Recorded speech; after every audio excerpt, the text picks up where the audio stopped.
Ils célèbrent leur victoire. Pendant qu'en catimini, le dernier soldat américain quitte le pays. Nous avons un message pour les envahisseurs éventuels. Quiconque se tourne vers l'Afghanistan avec de mauvaises intentions sera confronté à ce que les États-Unis ont connu aujourd'hui. Les talibans, armés, en uniforme, savourent et immortalisent l'instant. Ils inspectent le matériel à leur disposition, en grande partie détruit par les militaires américains avant leur départ, puis posent à l'intérieur des avions encore en état de marche. Les nouveaux maîtres de l'Afghanistan sont aux commandes et s'improvisent chefs d'État. Dans l'intérêt de la paix et de la stabilité de notre pays, nous pardonnons à tout le monde. Tous les groupes qui nous ont affrontés par le passé sont tous pardonnés.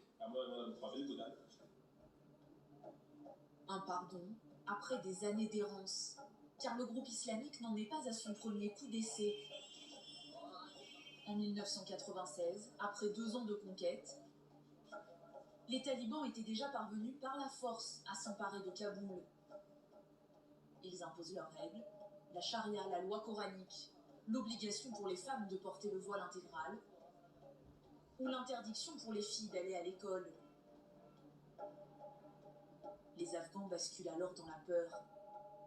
Les actes terroristes, souvent mis en scène, comme ici, sur le site culturel de Bamiyan, où il s'était filmé en train de dynamiter à l'explosif 2 statues monumentales bouddhistes vieilles de 1400 ans. Des destructions, des exactions aussi, devenues quasi quotidiennes. Jusqu'en 2001 et l'arrivée des troupes américaines. We have carried the fight to the enemy. We are rolling back the terrorist threat to civilization.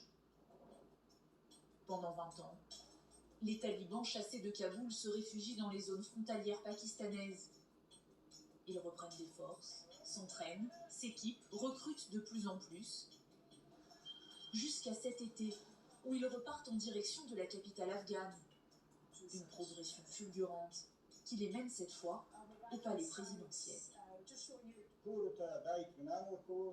Nous allons tout faire pour faire régner la loi et l'ordre et pour vous permettre d'avoir une vie meilleure. Et pas question de reproduire les erreurs du passé. Les talibans version 2021 veulent se montrer plus modernes, plus modérés aussi. Ils tentent de communiquer pour convaincre, pour rassurer, avec des films de propagande soignés. Une mécanique qui parfois se grippe lorsque certains hommes en armes encerclent le présentateur d'une émission de débat politique en direct à la télévision. Sur les réseaux sociaux, alors qu'au même moment des milliers d'Afghans tentent de fuir le pays et de leur échapper, ces vidéos les montrent en train de s'amuser dans une fête foraine. Une image en décalage avec les défis qu'ils vont devoir relever.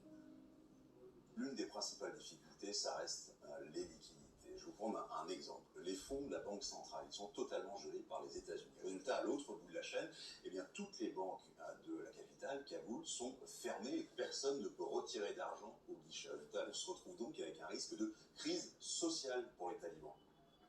Mais le principal danger pour les talibans, c'est l'État islamique.